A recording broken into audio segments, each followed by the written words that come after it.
Seumpama biji Shalom, saudara Kristen, kembali kita pagi hari ini. Ini bagian terakhir saya bicara dengan saudara sekalian tentang di bumi seperti di surga. Dan harapan saya sudah bisa pelajari ulang di dalam firman Tuhan melalui YouTube, melalui khotbah-khotbah pendeta lain, dan itu akan memperkaya saudara menjadi orang-orang yang mengerti dan tidak menjadi sombong, tapi menjadi tambah humble, tambah rendah hati dalam hidup saudara. Saudaraku yang kasih Tuhan, kita akan baca ayatnya dalam Matius 6, ayat 9 dan ayat yang ke-10.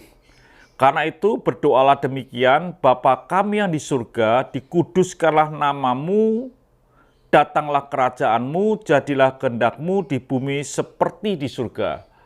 Satu himbauan bahwa anak-anak Tuhan harus berdoa seperti ini, bahwa kerajaan Allah datang supaya di bumi ini terjadi seperti apa yang di surga, yaitu hadirnya kerajaan Allah.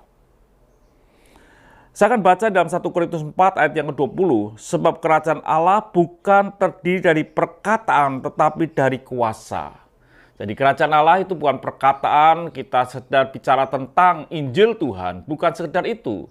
Tetapi dikatakan, tetapi dari kuasa. Artinya bahwa kerajaan Allah di mana itu bukan perkataan, tetapi di mana kita memanifestasikan energi Tuhan yang ada dalam hidup kita ini keluar melalui perjalanan hidup kita.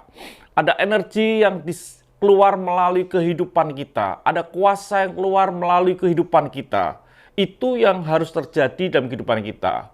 Bukan sekedar kita tahu, hafal Alkitab, lalu kita tahu kerajaan Allah. Bukan. Kerajaan Allah bukan sekedar perkataan-perkataan yang muluk-muluk, bukan. Tapi kerajaan Allah di mana kita bisa menghadirkan otoritas Allah, kuasa Tuhan, energi Tuhan masuk dalam hidup kita, keluar melalui hidup kita. Itu yang harus terjadi di dalam kehidupan kita. Dalam Roma 14 ayat yang ke-17, sebab kerajaan Allah bukanlah soal makan dan minum, tetapi soal kebenaran, damai sejahtera, dan sukacita oleh Roh Kudus. Jadi kerajaan Allah itu hadirnya Roh Kudus sebagai pemimpin, hadirnya Roh Kudus yang menghibur kita, hadirnya Roh Kudus yang membukakan rahasia-rahasia yang luar biasa, bukan soal berkat minum dan kita bisa makan dengan enak dan bukan itu. Tetapi lebih daripada itu, yaitu adanya kuasa Tuhan melalui hidup kita. Saudara pernah lihat atau membaca dalam Alkitab tentang bayang-bayang Petrus pun menyembuhkan. Ada apa dengan bayang-bayang Petrus, saudaraku? Di dalam bayang-bayang Petrus, dalam kehidupan Petrus pun bisa menyalurkan energi Tuhan sampai bayang-bayangannya pun itu menyembuhkan. Jadi saudara Tuhan, setiap hidup kita harus menghadirkan akan kerajaan Allah. Suatu otoritas yang luar biasa, energi yang luar biasa, hadir melalui kehidupan saudara dan saya. Itu yang harusnya terjadi dalam kehidupan kita hari lepas hari.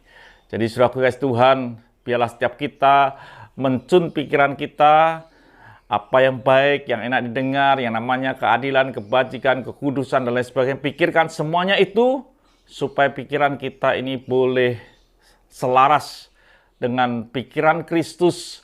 Dan akhirnya bahwa hidup kita adalah hidup yang bisa menyatu dengan apa yang di surga. Saudaraku yang kasih Tuhan, itu yang dapat saya sampaikan. Dan esok kita berjumpa dengan tema yang lain. Mari kita berdoa. Kami bersyukur ya Bapa untuk hari ini, biarlah kami mengingat ulang bahwa hidup kami bukan sekedar datang ke gereja, tapi hidup kami adalah terang yang harus memanifestasikan Allah yang tidak nampak itu nampak.